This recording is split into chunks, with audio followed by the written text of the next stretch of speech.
Salut à tous et bienvenue sur notre chaîne YouTube Les Rendez-vous Africains. Vous savez, on reconnaît un État, vrai, un réel État, par sa capacité et son aptitude à rendre la vie facile à ses occupants. On reconnaît un vrai État par sa capacité et son aptitude à rendre la vie facile aux occupants de cet État, donc aux patriotes, aux nationaux. La Namibie vient de faire un pas dans ce sens-là en rendant d'une manière, de leur façon, la vie un peu plus facile aux Namibiens. L'éducation supérieure, l'enseignement supérieur, désormais rejoint en Namibie, rejoint le cadre restreint des universités, des pays qui donnent l'université gratuite à ces populations. C'est de ça qu'on va parler dans cette vidéo et on va aller, tenez-vous tranquille, bien approfondi que ça. Vous savez, le Cameroun, qui est mon pays de référence, le pays de référence. Quand je dis pays de référence, c'est que on va avoir tendance à comparer la plupart des bons faits avec le Cameroun, mais aussi des mauvais faits avec le Cameroun. Donc, c'est pas pour dire qu'on est en train d'afficher le Cameroun comme certaines personnes vont penser, mais c'est pour dire qu'on est en train d'éveiller un peu les consciences des Africains. Donc, le Cameroun, c'est le pays que je maîtrise probablement le mieux. Donc, du coup, il peut arriver que des fois, pendant mes vidéos, j'utilise le Cameroun comme référence. La référence, pas pour dire que c'est bien, non, référence aussi dans le négatif. Donc, je peux prendre le Cameroun pour citer une référence négative. Voilà.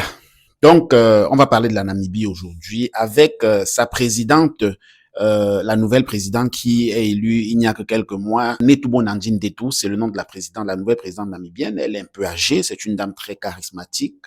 Elle est jolie, elle incarne la beauté africaine et elle incarne le style africain. Donc, on va parler d'elle. En quelques mois seulement, elle a respecté l'une de ses promesses électorales. Elle a rendu l'école gratuite. Pas l'école, elle a rendu l'université gratuite pour les Namibiens. Donc, il s'agit en fait des universités concernées, 2 universités publiques et 7 centres de formation. Dans le pays, 2 universités publiques seront désormais gratuites pour les Namibiens et 7 centres de formation gratuits pour les Namibiens. Il faut applaudir pour Nandi Ndetu. Applaudissez pour elle. Applaudissez, applaudissez. Oui, applaudissez, applaudissez. C'est important. Avant de continuer, je voudrais vous rappeler très rapidement que nous avons notre chaîne WhatsApp et vraiment nous postons des informations très importantes dessus. Donc allez vous abonner. Vous aurez le lien pour vous abonner sur notre chaîne en premier commentaire et en description. On passe rapidement sans s'entraîner. Donc on y va. Vous savez, la Namibie est un pays très grand. C'est très grand. On reconnaît la Namibie avec ses savanes, à travers son désert, et à travers les animaux tels que les antilopes, les zèbres, les guépards. Le guépard d'ailleurs est l'animal le plus, le plus présent.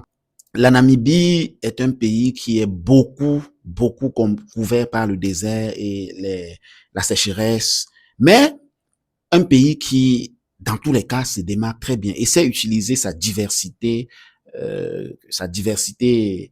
de relief pour attirer les foules. C'est un pays touristique et beaucoup de personnes, beaucoup d'Africains, beaucoup d'Occidentaux, beaucoup d'Européens aiment bien faire du tourisme en Namibie. La superficie de la Namibie est de 824 148 kilomètres carrés. Ça, c'est 2 fois presque la superficie du Cameroun, parce que la superficie du Cameroun, c'est 476 000 km². Bon, c'est pas exactement 476 000, c'est 475 442 km². Donc, presque divisé par 2 la superficie de la Namibie. Mais la Namibie, par contre, n'a que 2 600 000 habitants environ. Donc, c'est vraiment un pays qui n'est pas peuplé, très peuplé, un peu comme le Gabon. Donc, la superficie est quand même conséquente, mais une petite population. Contrairement au Cameroun qui, voilà, c'est 475 442 km², mais déjà presque,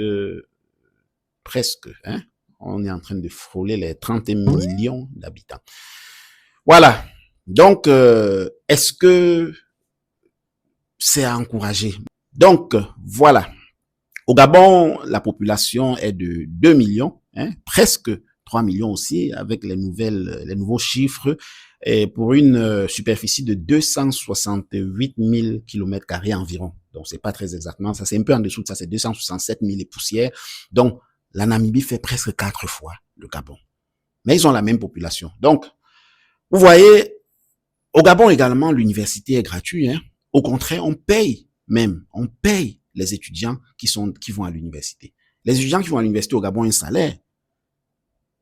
On appelle ça bourse, mais en fait, c'est un salaire. C'est pas comme au Cameroun. Au Cameroun, quand vous avez le bac, vous allez à l'université. C'est vous qui payez l'État. Paradoxe. Hein, le paradoxe qu'on ne peut pas expliquer. C'est vous qui payez l'État. Vous payez la pension, vous payez la scolarité.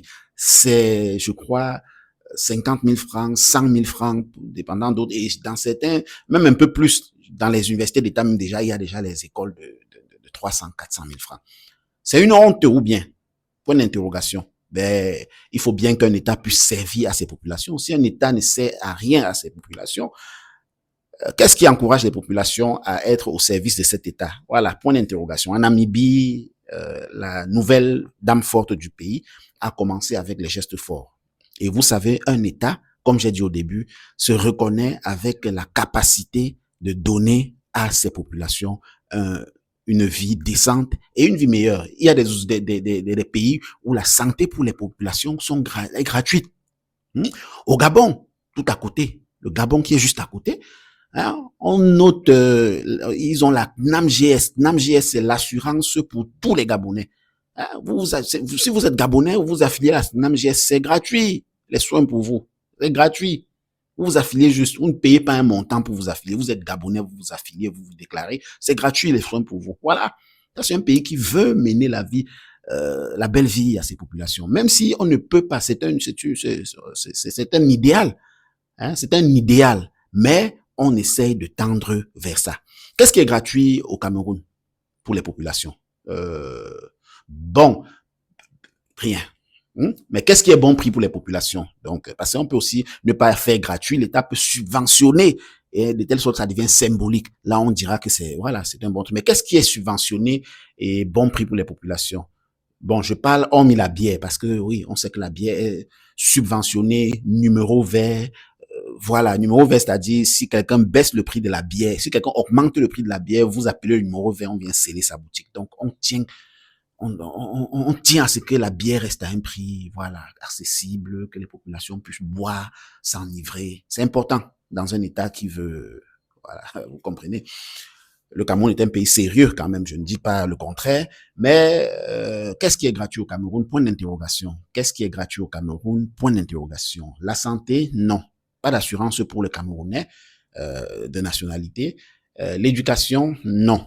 Pas d'éducation gratuite, parce que même à l'école primaire, à un moment, on a dit les écoles publiques étaient gratuites, mais ce n'est pas le cas. Il n'y a personne qui va dire aujourd'hui qu'il a envoyé son enfant à l'école et que l'enfant a fait le cursus scolaire primaire sans payer 5 francs. C'est impossible, cela ne se peut pas. Il y a toujours des frais. L'APE, c'est ci, c'est là, les frais de ci, les frais de ça. Et finalement, on met l'école gratuite parce qu'on veut qu'il y ait accès.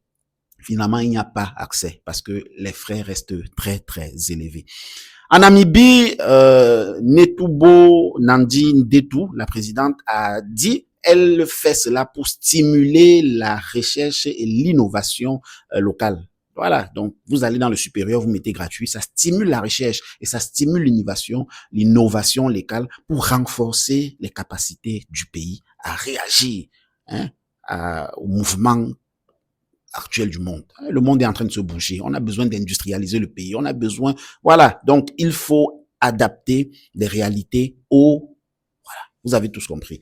Dites-nous ce que vous en pensez en commentaire. Est-ce que c'est dans votre pays, vous avez un service gratuit, un service important, gratuit, primordial, gratuit, comme la santé, comme l'éducation. Au Maroc, je rappelle que c'est l'un des pays d'Afrique où l'éducation est le plus gratuit possible, le plus moins cher possible, le plus accessible possible pour les Marocains. Et vous voyez les retombées en termes de technologie, en termes d'éducation, en termes d'innovation, en termes de recherche et tout. Et tous les Marocains sont quand même très bien placés. En Afrique du Sud également, l'Afrique du Sud est un pays où le système éducatif du primaire jusqu'au supérieur est accessible pour tous.